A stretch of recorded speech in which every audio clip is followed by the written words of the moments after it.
Start చేయండి. కళ, కాష్ట, నిమేష, ఆది అంతవరకు డౌట్ లేదు కదా. కళ, కాష్ట, నిమేష, ఆది, దిన, ఋతు, అయన, హయనై. దిన, ఋతు, అయన, హయనై. దిన రా ఒకటి వచ్చింది చూడండి, దాని ఋతు, దిన, ఋతు, అయన, హయనై. ఆయనై అంటే సంవత్సరం అండి, సంవత్సరం. ఆయనై అంటే సంవత్సరము, సంవత్సరము. అయనం అంటే తెలుసు మీకు, దక్షిణాయనం, ఉత్తరాయణం. ఋతువు అంటే ఋతువులు అంటే అది సమాసం. ఇది ఎలా ఉంటుందంటే ఒక అక్షరంలో ఒకటి లోపల జొచ్చుకుని పోయినట్టుగా ఉంటుంది అనమాట. ఇక్కడ దిన, ఋతు, అయన, ఆ మూడు కలిసిపోయినాయి. అందుకని మీకు దిన, ఋతు, అయన అనేది దిన్వర్తయన చదివేటప్పుడు మనం కలిసి దిన్వర్తయన సహాయన, దిన్వర్తయన హయనై అలా చదువుకుంటాం. కానీ విడదీస్తే చదవడానికి కూడా అలాగా బాగాలేదు కూడా. దిను, దిన, ఋతు, అయన, ఆయనై అలా సరిపో. కాలస్సు అంటే ఏమిటి? అంతా కూడా ఆ భగవంతుడు కాలస్వరూపుడై ఉంటాడు. కాలస్వరూపుడై అంటే ఏమిటండి? కాలాన్ని నిర్ణయించేటువంటి వాడు అని అర్థం. ఆయన నిర్ణయించిన ఇవన్నీ కూడా, కాబట్టి కాలస్వరూపుడుగా ఉంటున్నాడు అనమాట. కాబట్టి మనం ఈ కాలాన్ని మనం చెప్పుకుంటున్నాం. మనం ఏం చెప్తున్నాం? మనం ఒక సెకండు, 60 సెకండ్లు ఒక నిమిషము, 60 నిమిషాలు ఒక గంట, 24 గంటలు ఒక దినము, 7 దినములు వచ్చి ఒక వారము, అలా 4 వారాలు కలుపుకుంటే లేదు 30, 31 ఇలా మనం ఏర్పరచుకున్నది ఇవన్నీ. కానీ అసలుగా ఎలా ఏర్పడింది అంటే దీనికి కళా, కాష్ట, నిమేషాది అని. అంటే కళా, కాష్ట అంటే మన రెప్పపాటు, అంటే రెప్పపాటు వ్యవధిని కళ అని, అలా కొన్ని కళలు కలిగితే కాష్ట అని ఇది చదువుకున్నాం సృష్టిలో. ఆ విధంగా ఇవి ఏర్పడింది అనమాట. కాబట్టి మనం రెప్పపాటులో అంటుంటాం మనం. అది ఆ ప్రమాదం రెప్పపాటులో జరిగిపోయింది అన్నాడు. అంటే రెప్పను అలా మనం కనురెప్పను మనకి తెలియకుండా అది వాటగాది కొట్టుకుంటూ ఉంటుందండి, మన కంటిని కాపాడుతూ ఉంటుంది అన్నమాట. అటువంటి అంతటి సమయంలో అని చెప్పి ఒకసారి రెప్పపాటు క్షణం అంటే రెప్పపాటులో అని అంటుంటాం. ఆ విధంగా ఈ సమయాన్ని అంతా కూడా ఎవరు నిర్ణయిస్తున్నారు? ఋతువులు ఎవరు ఋతువులు నిర్ణయిస్తున్నారండి? అది వాటికి అది వస్తుంటే మనం ఏమి ఈ ఋతువు రావాలి దానికంటూ మనం ఏమి చేయట్లేదు. కాబట్టి మనం చేసేది ఏమిటి తెలుసా? మన కృషి అంతా కూడా మానవులు, మన కృషి ఏంటంటే ఒకప్పుడు మనకి అంటే ఒక 80 సంవత్సరాల వాళ్ళకి, ఆ వయసులో ఉన్న వాళ్ళకి బాగా తెలుసు ఆ రోజుల్లో ఏ ఋతువుకు ఏది రావాలనో ఆ ఋతువులో అవి పండ్లు కానీ కాయలు కానీ అన్నీ వచ్చాయి. అదేవిధంగా మీకు ఆయనం ఏది, దక్షిణాయనం, ఉత్తరాయణం చక్కగా తెలిసేది, రాత్రి పగలు తెలిసేది. కానీ కాలక్రమేణా ఏమైందంటే వాతావరణంలో మార్పులు కానీ ఏదైనా కానీ మీకు కొన్ని ప్రదేశాల్లో మీకు ఎప్పుడు వేడిగా ఉంటుంది. ఉదాహరణకి చెన్నైలో, మీరు చెన్నైలో అంటే అందుకని అవుతూ చెప్తుంటారు, వాళ్ళకి అంతా ఒకే సీజన్, అందరికీ అన్ని సీజన్లు ఉంటాయి, వాళ్ళకి ఒకే season summer summer summer summer అంటే ఎప్పుడు అలా అయిపోతుంది అనమాట. మరి ఇవన్నీ ఎవరు నిర్ణయిస్తారు? అదే మీరు శీతల ప్రాంతాలకు పోండి, చల్లగా ఉంటుంది. అదే సీజన్ని బట్టి, ఆ ఋతువుని బట్టి అనమాట. ఏ ఋతువులో శిశిర ఋతువు, హేమంత ఋతువు, ఆ ప్రకృతి ఆయా ఋతువుల్లో ఆ ప్రకృతి కూడా దానికి అనుగుణంగా మారుతూ ఉంటుందండి, మారుతూ ఉంటుంది. ఇవన్నీ మనం అంత తీక్షణంగా పరీక్షించేటువంటి అవకాశాలు మనకి లేదు. అవి పరీక్షిస్తే తెలుస్తుందని మనకి. చక్కగా వాకిట్లో పెద్ద చెట్టు ఉంది అనుకోండి చాలు, మనకి ఒక చెట్టు ఉంటే అన్ని ఋతువులు దాంట్లో మనకి కనబడుతూ ఉంటుంది అనమాట. ఆకులు రాలిపోవడం, మళ్ళా పచ్చగా రావడం ఆకులు, ఇవన్నీ మనం అంటే ఇవన్నిటి కూడా ఈ సృష్టిని అంతా కూడా ఎవరు నిర్ణయించేటువంటి వారు అంటే కాలస్వరూపో భగవాన్. కాలస్వరూపంగా ఉండి ఆయన వీటినన్నిటినీ కూడా నిర్ణయిస్తున్నాడు. సైన్స్ చెప్తుంది ఈ ఋతువులో, ఈ ఆటంలో, ఈ స్ప్రింగులు అని చెప్తూ ఉంటాయి. కానీ వాళ్ళు ఏం చెప్తున్నారు? వాళ్ళు చూసింది వివరిస్తున్నారు. కానీ దీనికి అంతా మూల కారణం ఎవరు? ఈ ఋతువులో ఇలా ఉండాలని ఎవరు నిర్ణయించారు? అదే విష్ణువు, అదే భగవానుడు అనేటువంటి విషయాన్ని ఎలా మనం విస్తారంగా చూసుకుంటూ పోయామంటే చివరికి అంత భగవద్ ఇచ్చ, భగవత్ ప్రేరితము అని మనమే అనుకుంటుంటామండి. ఎన్నో సందర్భాల్లో మనం ఏదేదో అనుకుంటుంటాం, కానీ చివరికి చూస్తే ఇదంతా ఏమో లేండి ఆ భగవత్ ఇచ్చ అంటుంటాం.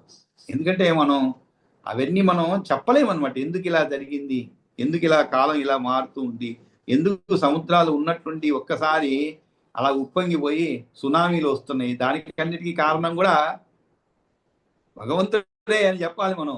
కాకపోతే కొంత కారణం మనం అంటే సంరక్షించుకోలేకపోయింది, దానివల్ల అలా ఏర్పడుతూ ఉంటుందన్నమాట. కాబట్టి కాలస్వరూపుడుగా అవ్యయుడై భగవంతుడు కాలస్వరూపుడై ఉంటాడు, పాపరహితుడై.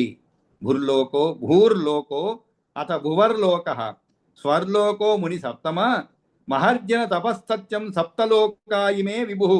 అంతేకాదు మునిశ్రేష్ఠ, భూలోక భువర్లోక స్వర్లోక మహర్లోక జనోలోక తపోలోక సత్యలోకాలు అనబడేటువంటి 7 లోకాలు కూడా ఎవరిది? ఆ సర్వవ్యాపకుడైన వాని స్వరూపాలే. అంటే అన్ని కూడా అతని స్వరూపాలండి. అటు ప్రాణులు, అటు ప్రకృతి అన్నీ కూడా ఆయన స్వరూపాలే. అంటే ఇవన్నీ ఏం లేదండి, మనం ఒక నమ్మకానికి వచ్చేసాం అనుకోండి, అది ఎలా వస్తాం ఆ నమ్మకానికి? ఇలాగన్నమాట. అంటే ఇలా ప్రశ్నిస్తూ పోస్తే చివరికి భగవంతుని యందు మీకు అపారమైనటువంటి భక్తి, ఆయన చేసేటువంటి సృష్టి రహస్యాలన్నీ కూడా మనం పూర్తిగా మన జీవిత కాలంలో విడదీయలేమండి, అంటే వివరించలేము. అవన్నీ కూడా చాలా ఉన్నాయి అలాగా. అసలు ఒక్కోసారి అంటే ఒకే కాలం అంటే మనకి టైం వేస్ట్ అనుకోకుండా కొద్ది కొద్ది విషయాలు తెలుసుకోవాలి మనం. ఉదాహరణ ప్రకృతి గురించి ఈ మధ్య కాలంలో మనకి కొన్ని ఈ ఇవి వస్తాయి, ఏమంటే మనకి ఈ మొబైల్స్, ఈ వీడియోస్ ఇవన్నీ వచ్చేదాని వల్ల అసలు ప్రపంచం ఎలా ఉంది అనేది మనకి బాగా తెలుస్తుంది. అంతకుముందు పుస్తకాలు చదివేవాళ్ళం, ఒక్కోసారికి వీడియోస్ చూస్తూ ఉంటాం మనం. పక్షులండి, ఎన్ని రకాల పక్షులు, అసలు ఎంత అందమైన మనోహరమైనటువంటి పక్షులు ఉంటాయండి, రూపాలు వాటికి ఎవరిచ్చారు ఆ రూపము? ఆ రూపమే కాదు, పక్షులు అన్ని ప్రాణులు కండి వాటికి ప్రత్యేకత ఉంది అన్నమాట. ప్రతి ప్రాణికి కూడా ఒక ప్రత్యేకత ఉందండి. మనుషులకి ఒక ప్రత్యేకత ఉంది, ప్రతి జంతువుకి ఒక ప్రత్యేకత ఉంది. అవన్నీ ఎవరు సృష్టిస్తున్నారు? ఇంకా ఉదాహరణకి మనకి కూరగాయలు కానీ పండ్లు కానీ, ఒక్కొక్క పండు చూస్తూ ఉంటే అసలు ఇవన్నీ ప్రకృతి ఎలా, ఒక విత్తనం తీసుకొచ్చి మీరు నాటితే అదే పండు అలాగే రావాలనేటువంటి ఎవరు నిర్ణయించారు? ఇలా మనం ఆలోచిస్తూ పోతూ ఉంటే ఇదంతా కూడా భగవద్ లీల. మనం ఏది కూడా ఆలోచించకుండా ఉంటే అది చాలా సులభమైనది అనిపిస్తుందండి. కానీ ఆలోచిస్తూ ఉంటే అప్పుడు మీకు ఇది ప్రకృతి అంతా కూడా, ప్రకృతే కాదు మనము కానీ, మన జీవనం కానీ, మన నిలబడి ఉండేది కానీ, ఈ భూమి కానీ, ఆకాశం కానీ, పర్వతాలు కానీ, ఇవన్నీ కూడా ఆయన సృష్టి. పర్వతాలు ఎక్కడ ఉండాలో అక్కడ ఉన్నాయి కదండి. అవి ఊరిపైన వచ్చి పడితే ఏమవుతుందండి? ఒకప్పుడు పడేవంట, పురాణ కాలంలో పడేవి, ఊరిపైన కూడా రెక్కలు ఉండేవి. కానీ వాటిని అన్నిటిని కూడా వేటిని ఎక్కడ ఉంచాలనో, నదులు ఎక్కడ ఉండాలి, సముద్రాలు ఎక్కడ ఉండాలి, ఇవన్నీ నిర్ణయించేది ఎవరు? అందుకనే ఆ విష్ణుమూర్తి, ఆ భగవంతుడే, ఆ సుప్రీం గాడ్ అనేటువంటిది మనం ఖచ్చితంగా ఒక నమ్మకానికి వచ్చేస్తాం అనమాట. దృఢమైనటువంటి నిశ్చయానికి వచ్చేస్తాం ఇలా ఆలోచిస్తూ ఉంటే. ఏమి ఆలోచించినప్పుడు ఏమి లేదనుకోండి, మన శరీరం కూడా ఎంత చక్కగా నిర్మించబడిందండి. మన శరీరము ఎంత చక్కగా నిర్మించబడింది. మనం తిన్న ఆహారము చక్కగా జీర్ణం అవుతుంది. తర్వాత మాలిన్యం, బాహ్య మాలిన్యాన్ని అంతా తీసేస్తుంది. మరి లోపల ఉండే మాలిన్యం, బాహ్య మాలిన్యం మనం తీసుకుంటూ ఉంటాం, అది కూడా స్వేద రూపంలో బయటకు వచ్చేస్తుంది లోపలిది. ఇంత చక్కటి శరీర ఆకృతే కాదండి, శరీర ధర్మాలు. ఎండాకాలం వస్తే ఎలా తట్టుకుంటుంది, చలికాలం ఎలా తట్టుకుంటుంది, వీటన్నిటిని నిర్ణయించింది ఎవరు? మరి ఆ భగవంతుడే. కాబట్టి భూర్లోకో అధవర్లోక అంటే అన్ని లోకాలు కూడా, సప్తలోకాలు ఏవైతే వాటిని అన్నిటిని కూడా, సప్తలోకాన్ వాటిని అన్నిటిని కూడా ఎవరు నిర్ణయించారు? ఆ భగవంతుడే, ఆ సర్వవ్యాపకుడైన అతని యొక్క స్వరూపాలు ఇవన్నీ కూడా. నిర్ణయించడం అంటే ఆయన స్వరూపాలేనండి ఇవన్నీ కూడా. అందుకే మన హిందూ ధర్మంలో ప్రతిదీ కూడా మనం భగవంతుని స్వరూపంగానే భావిస్తాం. అందుకనే ప్రతిదాన్ని కూడా మనం పూజిస్తాం అన్నమాట.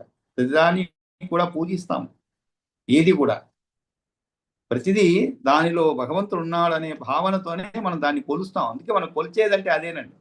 మనం పసుపు రాస్తాం, అది చేస్తాం, ఇది చేస్తాం, ఏదంటే వాళ్ళ భక్తి భావన అలా వెలిపించుకునేది అనమాట. అలా వెలిపించుకుంటూ ఉంటాం. ప్రకృతి మొత్తం కూడా మనం. అందుకే మనం చెప్తుంటా, విదేశాలకి మనకి తేడా అదే అనమాట. ప్రతిదీ కూడా మనం దైవ సమానంగా చూస్తూ ఉంటాం. అందుకనే ఏదో ఈ మధ్య ఒక వీడియో చూసామంటే, ఎవరో ఈ విధంగా ఇప్పుడు కొత్తగా ఏదో దేవుడు దైవాన్ని వస్తున్నాయి కదా, మరి ఇవన్నీ చూస్తే మీకు ఏమవుతుంది, ఏమి కొత్తగా గుళ్ళు కడతాయంటే మన హిందువులకి ఏం అవ్వదు. ఎందుకంటే మనం అన్ని చోట్ల భగవంతుని చూడగలుగుతాం. ఒక గుడే కాదు, ఒక రాయిలో రప్పలో కూడా చూస్తాం అనమాట. కాబట్టి మనకి భగవంతుడు అనేది మన నుంచి విడిపోడు, ఎప్పుడు ఉంటాడు, మనలోనే ఉంటాడు, మనతోనే ఉంటాడు, మన కళ్ళ ముందే ఉంటాడు అనమాట. ఏదో ఒక రూపంలో మనం ఆయన యొక్క లీలను అనుభవిస్తూనే ఉంటాము. లోకాత్మమూర్తి సర్వేషాం పూర్వేషామపి పూర్వజ ఆధారస్థల విద్యానాం స్వయమేవ హరిస్థిత. ఇవన్నీ కూడా ఈ విభూతి అంటే ఏమిటి? ఆయన యొక్క స్వరూపాలు, ఆయన యొక్క కీర్తి, దాని గురించేనండి.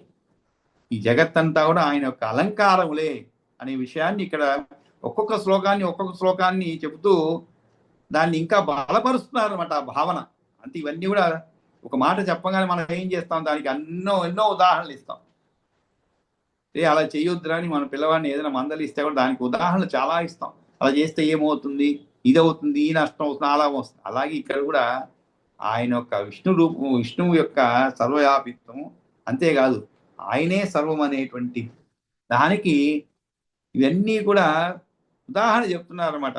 లోకాత్మమూర్తి సర్వేషం, అంతేకాదు లోకస్వరూపమైన ఆకారం కలవాడు, సమస్త పూర్వులకు పూర్వజుడు, పూర్వేషామపి పూర్వజ. పూర్వేషం అది ఎవరు కనిపెట్టలేరండి. అంటే సృష్టి ఎప్పుడు దేవుడు అనే భగవంతుడు అనేవాడు ఎప్పుడు సృష్టించబడ్డాడు, ఎప్పుడు ఆయన జన్మ తీసుకున్నాడు అనేది ఎవరికి తెలియదు. కాకపోతే మనం ఏం చేయగలుగుతాం, వంశ వృక్షాలు, ఆ వృక్షాలు, ఈ వృక్షాలు వేయగలుగుతాం. ఎంతవరకు కొంతవరకే వేయగలుగుతాం. ఇంకా అలా ముందుకు పోయేటప్పటికి మీకు కొంత దూరం పోగలుగుతారు, మళ్ళీ తిరిగి రాలేదంటే ఏమిటి, ఇంకా ముందుకు పోలేరు, అంతే, అంతటితో నిలిచిపోతుంది అనమాట. అందుకనే ఇక్కడ సమస్త పూర్వులకు కూడా పూర్వజుడు, పూర్వేషాం అపి పూర్వజ అంటే మన తాత ముత్తాతలు, వాళ్ళ తాత ముత్తాల అందరికంటే కూడా పూర్వజుడు అయినటువంటి, అంటే పూర్వజ అంటే ముందు పుట్టినవాడు, సమస్త పూర్వులకు కూడా పూర్వజుడు. ఆధార సర్వ విద్యానాం, అఖిల విద్యలకు కూడా ఆధారమైనటువంటి వాడు స్వయంగా ఆ శ్రీహరియే అయి ఉన్నాడు. స్వయమేవ హరి స్థిత. లోకాత్మమూర్తి సర్వేషాం పూర్వేషామపి పూర్వజ ఆధారస్తర విద్యానాం స్వయమేవ హరి స్థిత. కాబట్టి ఆ లోకాత్మికమైనటువంటి మూర్తి ఆకారం ఎవరికి ఉన్నదో అతడు లోకాత్మమూర్తి.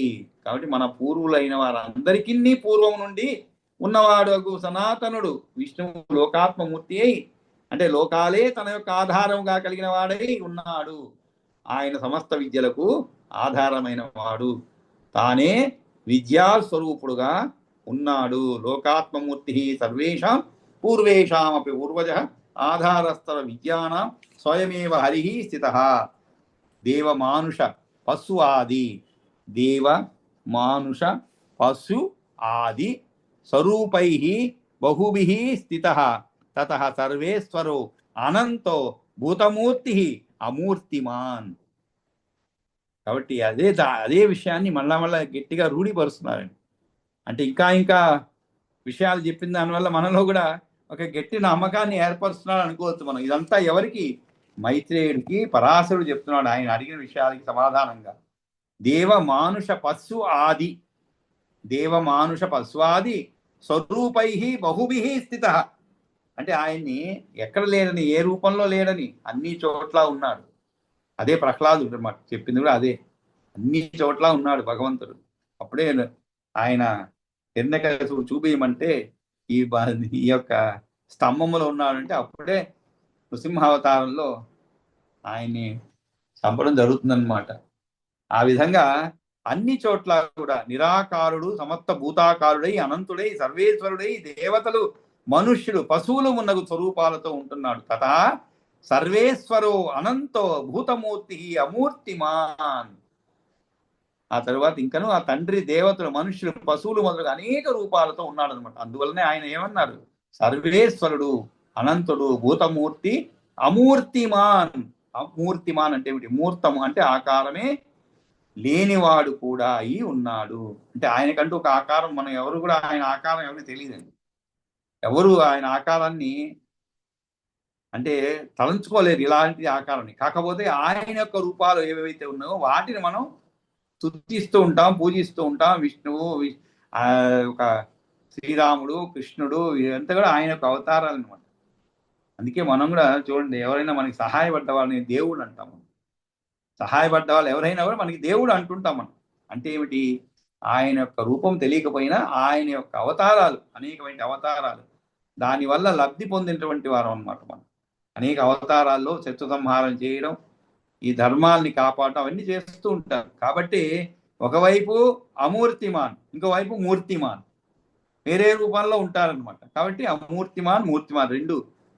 రుచో యజూంసి, అంతేకాదు ఇంకా ఎక్కడికి ఉంటారు ఆయన యొక్క రూపము. ఇదంతా మనకి భగవద్గీతలో స్వయంగా తాను చెప్పుకున్నటువంటి విషయాలే అనుకోవచ్చు. మనం అర్జునుడితో ఏవైతే విషయాలు చెప్పబడిందో, అర్జునుడు నిరాశకు గురైనప్పుడు యుద్ధం చేయలేకుండా, ఎందుకంటే ఆయన చెప్తాడు, ఎదురుగా ఉన్న వాళ్ళంతా కూడా నా బంధువులు, వాళ్ళతో యుద్ధం చేసి నేనేమి జయించినాను అనుకో, దానివల్ల ఏమి లాభం, నాకు ఏమి లాభం లేదు. అందరినీ కోల్పోయిన తర్వాత ఎవరుంటారండి, అనుభవించేది ఎవరుంటారు? మనకి పిల్లలు ఉంటే అది మనల్లో కూడా కొంతమందికి అనిపిస్తూ ఉంటుంది. పిల్ల పాప లేరనుకోండి, ఇద్దరే ఉంటారు, భార్యాభర్తలు, కోటాది రూపాయల ఆస్తి ఉంటుంది. ఆ ఒక్కొక్కప్పుడు అనిపిస్తుంది వాళ్ళకి, ఎందుకు ఈ ఆస్తుందో, ఏం చేస్తున్నాయి, ఎవరు లేరు మన తదంతరానికి. ఆ విధంగా ఈయన కూడా అర్జునుడు దుఃఖంలో ఉన్నప్పుడు శ్రీకృష్ణుడు చెప్తారనమాట, ఇలాంటి విషయాలు చెప్తారనమాట. అదే విషయాన్ని ఇక్కడ మనం చదువుకున్నాం. అంటే తన యొక్క సర్వవ్యాప్తి, అంటే ఎక్కడెక్కడ వ్యాపించి ఉన్నాడు, వేటిలో ఉన్నాడనే విషయం. అదే విధాన్ని ఇక్కడ మనం పరాశరుడు ద్వారా మైత్రేయుడికి చెప్పినటువంటి విషయాన్ని మనం చదువుకుంటున్నాం. రుచో యజూంసి సామాని తథైవ అధర్వాణి వై, అంటే ఋగ్వేదం రుచో అంటే, యజూంసి అంటే యజుర్వేదం, సామవేదం సామాని అంటే సామవేదం, అధర్వణ వేదం, ఇతిహాసాలు, ఉపవేదాలు, వేదాంత వాక్యాలు, ఇతిహాస ఉపవేదాస్తు ఇతిహాస ఉపవేదాస్తు వేదాంతేషు తదా ఉక్తయః వేదాంగాని సమస్తాని మన్వాది గదితాని చ, అంటే వేదాంగాని సమస్తాని అంటే వేదాంత వాక్యాలు, వేదాంగాలు, మనువు మున్నగు వారు చెప్పిన సమస్త స్మృతులు, వేదాంతేషు తదా ఉక్తయః వేదాంగాని సమస్తాని మన్వాది గదితాని చ శాస్త్రాని అశేషాని ఆఖ్యాని అనువాకాశ్చయే క్వచిత్. ఏమిటి ఇవన్నీ కూడా ఆయన యొక్క ఆ విష్ణువు యొక్క లీలలే. వీటిలన్నిటిలో కూడా ఈ మహాత్మైన విష్ణు యొక్క శరీరమే అన్నమాట ఇవన్నీ కూడా. కాబట్టి ఋగ్వేదం యజుర్వేదం అంతేకాదు, మనువు వారు చెప్పిన సమస్త స్మృతులు, సకల శాస్త్రాలు, పురాణాలు, ఉపాఖ్యానాలు, సమస్త కావ్యాలు, సద్గోష్ఠులు, సకల గేయాలు, ఇవన్నీ కూడా శబ్దమూర్తి ధరుడైనటువంటి, అంటే ఇక్కడ శబ్దమూర్తి ధరుడు అని చెప్పబడింది. ఇంతకుముందు కాలరూపుడు, ఇక్కడ శబ్దమూర్తి. ఎందుకంటే కాలరూపుడుగా ఉండి కాలాన్ని నిర్ణయిస్తూ ఉంటారు. ఇక్కడ శబ్ద రూపముతో శబ్దమూర్తి ధరుడైనటువంటి మహాత్ముడైన విష్ణువు యొక్క శరీరమే ఇది. ఏమిటది? కావ్యాలాపాచయే కేచిత్ గీతకాని అఖిలాని చ, గీతకాని అఖిలాని చ శబ్దమూర్తి ధరశ్చ ఏతత్ వపు విష్ణోహ మహాత్మన. వపు అంటే శరీరం. ఇవన్నీ కూడా ఆయన యొక్క, అంటే ఏమిటి? ఈ వేదాలు ఇవన్నీ కూడా ఎవరు రాయగలిగారు అంటే ఆయన యొక్క స్వరూపాలే. కాబట్టి ఆయన చేత ప్రేరేపించబడిన వారు రాయబడింది. మీరు నేను కావ్యాలు రాయలేము కదండి, ఎందుకంటే మనకి ఇటువంటి అనుగ్రహం లేదన్నమాట. కానీ వాళ్ళు చోదించబడి రాసినటువంటి, విష్ణువు చేత చోదించబడి రాసినటువంటి, ప్రేరేపించబడి రాసినవి. కాబట్టి ఇవన్నీ కూడా ఆయన స్వరూపాలే అనమాట. నేను ఏదైనా ఒక పని చెప్పి ఎవరికైనా చేయించాను అనుకోండి, దాంట్లో చేయించిన వాడి పని కంటే కూడా చేసిన వాడి కంటే కూడా చేయించిన వాడి యొక్క మనస్సే దాంట్లో ఉంటుందండి. ఎందుకంటే ఆ భావనలు ఎంత వెనకుండి నడిపించేవాడు ఇదే అన్నమాట. కాబట్టి ఆ విధంగా ఈయనన్నిటికీ కూడా ఆ యొక్క ఈ విష్ణువు యొక్క శరీరమే. యాని మూర్తాని అమూర్తాని యాని అత్ర అన్యత్ర వా క్వచిత్ సంతి వై వస్తు జాతాని తాని సర్వాణి తద్వపు. కాబట్టి అన్నీ కూడా సాకారాలు నిరాకారాలు. యాని మూర్తాని అమూర్తాని. మూర్తం అంటే ఏమిటి? ఆకారం. అమూర్తం అంటే ఏమిటి? ఆకారం లేనటువంటిది. అన్నీ కూడా. అంతేకాదు, యాని అత్ర అన్యత్ర వా క్వచిత్. అత్ర అంటే ఏమిటి? ఇచ్చట. అన్యత్ర అంటే ఏమిటి? వేరొక చోట ఉన్నాయో. యాని అత్ర అన్యత్ర వా క్వచిత్. ఏవైతే ఉన్నాయో అవన్నీ కూడా సమస్త వస్తు సముదాయాలు అంతా ఈ విష్ణు భగవాను శరీరమే. సంతి వై వస్తు జాతాని తాని సర్వాణి తత్ వపుహు. వపు అంటే శరీరము, అంటే ఇదంతా కూడా ఆయన యొక్క శరీరమే. ఏవైతే మనం చూస్తున్నామో, ఏవైతే శబ్దాలు వింటున్నామో అన్నీ కూడా ఆయన యొక్క స్వరూపమే. అహం హరి సర్వమిదం జనార్దనో నా అన్యత్ తతః కారణ కార్యజాతం ఈ దృక్ మనో యస్య న తస్య భూయో భవోద్భవాత్ ద్వంద్వగతా భవంతి. ద్వంద్వగతా భవంతి అంటే అహం హరిహి సర్వమిదం జనార్దనో నా అన్యత్. నేను శ్రీహరిని, ఇదంతా జనార్దనుడు, కార్యకారణ జాతమంతా ఆయన కన్నా వేరు కాదు. నా అన్యత్ తతః కారణ కార్య జాతం. అన్నీ కూడా ఆయన నడిపించేదే. మంచి కానీ చెడు కానీ ఆయన యొక్క పర్యవేక్షణలోనే జరుగుతుంది, ఆయన అభీష్టం మేరకే జరుగుతుంది అన్నమాట ఇదంతా కూడా. ఇటువంటి మనస్సు కలవానికి ఈ దృక్ మనో యస్య, యస్య అంటే ఎవరికైతే, ఈ దృక్ మనో అంటే ఇటువంటి మనస్సు ఉంటుందో, నా తస్య భూయో అటువంటి అతనికి, నా తస్య అతనికి మళ్ళీ శరీరంలో జనించే రాగద్వేషాలు కానీ భవ ఉద్భవాత్ ద్వంద్వగత భవంతి. మళ్ళీ శరీరంలో జనించే రాగద్వేషాలు కానీ హృద్రోగాల వంటివి కానీ ఎన్నడూ కలుగవు. అంటే ఏమిటి? సంసార బంధాలు జనించవు. అన్నీ కూడా ఆయనే అనేటువంటి ఒక భావనతో జీవించేవానికి చాలా సుఖశాంతులతో జీవిస్తారు. అంతేగాని ఇది నాది, నేను సృష్టించుకున్నాను, నేను అనుభవించాలి అనేటువంటి భావన లేనటువంటి వాడికి ఎటువంటి సంసార బంధాలు జనించవు. ఇత్యేషతే అంశ ప్రథమ పురాణస్యాస్య వై ద్విజ యథావత్ కరితో యస్మిన్ శృతే పాపై ప్రముచ్యతే. పాపై ప్రముచ్యతే. ముచ్యతే అంటే ఏంటి? విముక్తులు అవుతారు అనమాట. ఎక్కడి నుంచి? సర్వ పాపై యథావత్ కథితో యస్మిన్ శృతే. ఈ విధంగా చెప్పబడిన విషయాన్ని ఎవరైతే వింటారో, ప్రథమ పురాణస్యాస్య వై ద్విజ, ఈ విష్ణు పురాణంలోని మొదటి అంశాన్ని ఉన్నది ఉన్నట్లుగా ఇత్యేషతే అంశ ప్రథమ. అంశ ప్రథమ అంటే ప్రథమ అంశము. పురాణస్య అస్య వై ద్విజ, ఈ పురాణ అంటే ఈ విష్ణు పురాణంలోని మొదటి అంశాన్ని ఉన్నది ఉన్నట్లుగా యథావత్ కథితో, ఉన్నది ఉన్నట్లుగా నీకు వివరించాను. కథిత యస్మిన్ శృతే, ఇది వింటే, శృతే అంటే వింటే, సర్వపాపాల నుంచి శృతే పాపై ప్రముచ్యతే, సర్వపాపాల నుంచి కూడా విముక్తుడు అవుతాడు. కార్తిక్యాం, ఇంకా ఎప్పుడు చదవాలి ఇవన్నీ? ఈ విష్ణుపురాణం ఎప్పుడు చదవాలి? దానికి సరైనటువంటి ప్రశస్తమైనటువంటి రోజులు ఏమిటి అంటే కార్తిక్యాం పుష్కర స్నానే ద్వాదశాబ్దేన యత్ఫలం తదస్య శ్రవణాత్ సర్వం మైత్రేయ ఆప్నోతి మానవ.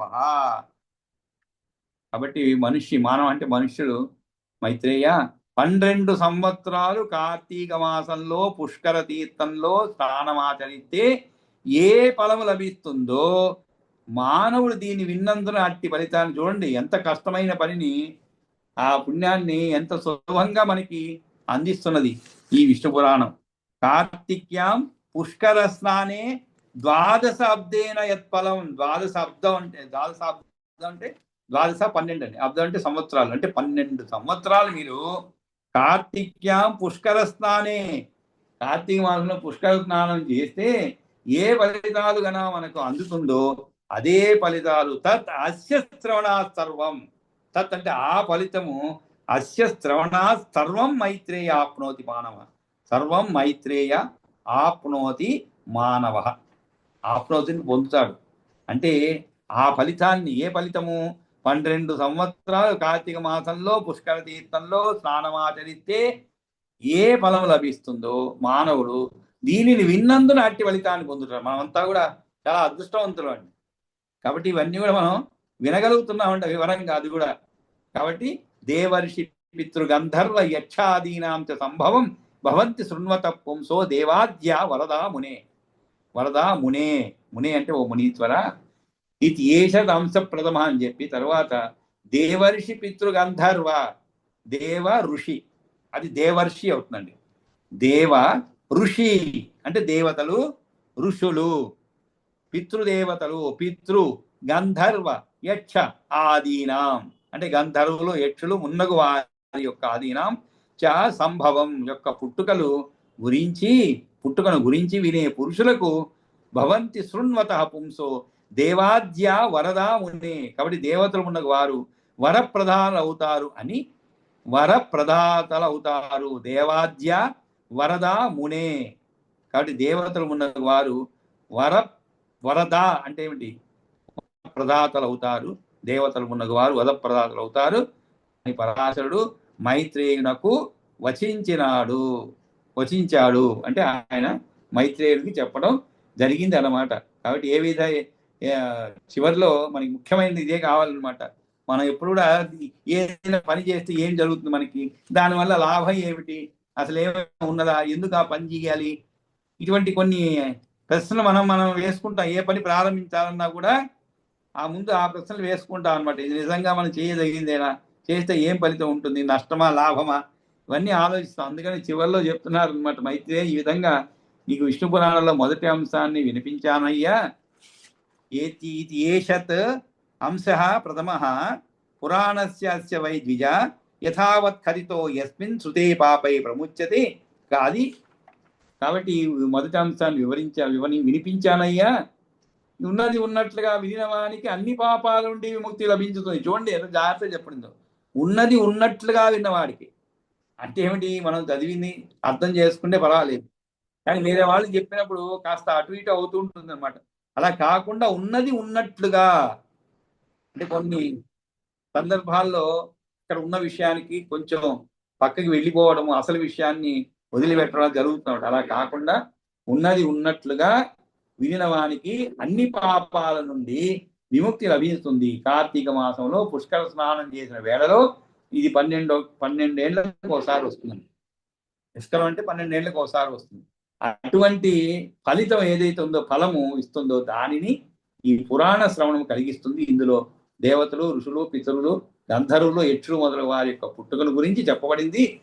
దీన్ని విన్న వారందరూ కోరిన ఫలాలను తప్పగా అందుకుంటారు. భవంతి శృణ్వత పుంసో దేవాద్యా వరదా మునే. ఇది శ్రీ విష్ణు పురాణే ప్రథమాంశే భగవత శ్రీ విష్ణో చతుర్విధ విభూతి వర్ణనం నామ ద్వావింశో. ద్వా అంటే 2 అండి, వింశ అంటే 20, ద్వావింశో అధ్యాయ అంటే 22వ అధ్యాయ సమాప్త. కాబట్టి ఈ విధంగా మనం 22వ అధ్యాయాన్ని పూర్తి చేస్తున్నాం. అంతేకాదు ప్రథమ అంశం కూడా పూర్తి అయినది. ఇంకా మనం ఈ మిగిలిన సమయంలో శ్లోకాలు చదవడం మొదలు పెట్టాము, దాన్ని పూర్తి చేసుకున్నాం. 22వ అధ్యాయంలో 16వ శ్లోకం వరకు, 16 కాదండి, సారీ, రీడింగ్ ఓవర్ చెప్తాను. దగ్గర నోట్ చేసి పెట్టుకుంటున్నాను. 9వ తారీఖు రాష్ట్ర ధర్మాసనం 20 వరకు చదివినట్టున్నారండి 16, 20 చదివారు, 21 అంతేనండి, సరిపోదు. అదే 20 వరకు, 21 వరకే చదివారు. విష్ణుర్మన్వాదయ చెప్తూ చూస్తున్నాను. అంతేనండి, అక్కడి నుంచి ప్రారంభించారు, సరిపోతుంది. గురువుగారు, మేమందరం చదవడం కాదండి, మీరు అసలు అంత అనుగ్రహించి మాకు చెప్పడం ముందు. ఎందుకంటే మాకు అసలు ఇలాంటి టాపిక్ ఎవరు చెప్పరు. నెక్స్ట్ ఏంటంటే మేము అర్థాలు మార్చేసి చదవడం అనేది అది కామన్ అయిపోయింది. ఎందుకంటే మేము ఏదైనా పదాలు విడగొట్టినప్పుడు అర్థాలు మారిపోతున్నాయి. తప్పదండి, అవన్నీ కూడా మంచి మంచి విషయాలు చెప్తున్నారు అడియాను. చాలా సంతోషంగా ఉంది అడియాను. నిన్న ఈ రోజు కూడా చాలా మంచి మంచి విషయాలు, మాకు తెలియని విషయాలు, ధ్యానం గురించి, తిరువారాధన గురించి అంతా చాలా చాలా సంతోషం అడిగాను. నహి పాలన సామర్థ్యం ఋతే సర్వేశ్వరం హరిం స్థితౌ స్థితం మహాప్రాజ్ఞ భవత్యన్యస్య కస్యచిత్ సృజచ్చేషాన్ జగతృష్టౌ స్థితౌ పాతి సనాతనః హంతి చైవాంతకత్వేన రజస్సత్వాది సంశ్రయః చతుర్విధ భాగః సంసృష్టౌ చతుర్ధా సంస్థితి స్థితౌ ప్రళయంచ కరోత్యంతే చతుర్భేదో జనార్దనః ఏకేనాంశేన బ్రహ్మ అసౌ భవత్యవ్యక్త మూర్తిమాన్ మారీచి మిశ్రాః పతయః ప్రజానాం అన్యభాగసః కాలస్తృతీయాః తస్యాంశః సర్వభూతాని చాపరః ఇత్తం చతుర్ధా సంసృష్టౌ వర్తతే అసో రజోగుణః ఏకాంశేన స్థితే విష్ణుః కరోతి పరిపాలనం మన్వాది రూపస్యాన్యేన కాలరూపో అపరేణ చ సర్వభూతేషు చాన్యేన సంస్థితః కురుతే స్థితిం సా సత్వగుణమాశ్రిత్య జగతః పురుషోత్తమః ఆశ్రిత్య తమసో వృత్తిం అంతకాలే తదా ప్రభుః రుద్రస్వరూప భగవాన్ ఏకాంశేన భవత్యజః అజ్ఞత్యాంతకాది రూపేణ భాగే నాన్యేన వర్తతే కాలస్వరూపో భాగో అన్యః సర్వభూతాని చాపరః వినాశం కుర్వతస్తస్య చతుర్దైవం మహాత్మనః విభాగ కల్పనా బ్రహ్మన్ కజ్యతే సర్వకాలికి బ్రహ్మాదక్షాదయః కాలః తదైవాఖిల జంతవః విభూతయో హరేరేతాః జగతః సృష్టిహేతవః విష్ణుర్మన్వాదయః కాలః సర్వభూతాని చ ద్విజ స్థితేర్నిమిత్తభూతస్య విష్ణోరేతా విభూతయః రుద్రః కాలాంతకాద్యాశ్చ సమస్తాశ్చైవ జంతవః చతుర్ధా ప్రళయాయైతాః జనార్దన విభూతయః జగదాదౌ తదా మధ్యే సృష్టిరా ప్రళయా ద్విజ ధాత్రా మారీచిమిశ్చైశ్చ క్రియతే జంతుభిస్తథా విసర్గలేదు బ్రహ్మా సృజత్యాది కాలే మారీచి ప్రముఖాస్తథా ఉత్పాదయంచ తపత్యాని జంతవస్య ప్రతిక్షణం కాలేన న వినా బ్రహ్మ సృష్టి నిష్పాదకో ద్విజ నా ప్రజాపతయః సర్వే నాచైవాఖిలం జంతవః ఏవమేవ విభాగో అయం స్థితావప్యుపదిశ్యతే చతుర్ధా దేవదేవస్య మైత్రేయ ప్రళయే తదా యత్కించిత్ సృజ్యతే ఏన సత్వజాతేన వై ద్విజ తస్య సృజ్యస్య సంభూతౌ తత్సర్వం వై హరేస్తనుః హంతి యావశ్య యత్కించిత్ భూతం స్థావర జంగమం జనార్దనస్య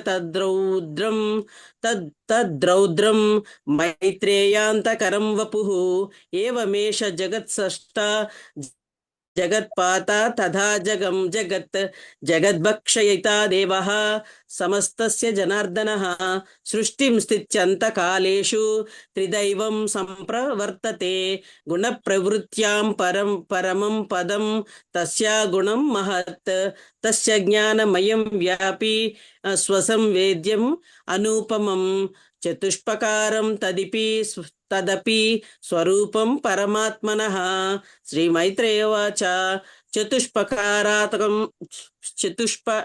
అకారాతస్తస్య బ్రహ్మభూతస్య వై మునే త్వమాచక్ష్వ యథా న్యాయం యదుక్తం పరమం పదం శ్రీ పరాశరవాచ మైత్రేయ కారణం ప్రోక్తం సాధనం సర్వవస్తుషు సాధ్యం చ వస్త్వభిమతం యత్సాద్ ఆయత ఆత్మనః యోగినో ముక్తి కామస్య ప్రాణాయామాది సాధనం సాధ్యం చ పరమం బ్రహ్మ పునర్నావర్తతే యతః సాధనాలంబనం జ్ఞానం ముక్తయే యోగినాం హి యత్ సా భేదః ప్రథమస్తస్య బ్రహ్మభూతస్య వై మునే యుంజతః క్లేశముక్తర్థం సాధ్యం యద్బ్రహ్మయోగినః తదాలంబనం విజ్ఞానం ద్వితీయో అంశో మహామునే ఉభయోస్త్వత్స విభాగేన సాధ్య సాధన అర్హియత్ విజ్ఞానమైద్వైతమయం తద్భాగో అన్యో మయోదితః జ్ఞానత్రయస్య వైతస్య విశేషో యో మహామునే తర్నిరాకరణ ద్వారా దర్శిత ఆత్మస్వరూపవత్ నిర్వ్యాపార మనాఖ్యేయం వ్యాప్తి మాత్రం అనూపమం ఆత్మసంబోధ విషయం సత్తా మాత్రమ లక్షణం ప్రశాంతమభయం శుద్ధం భావ్య సంశ్రయం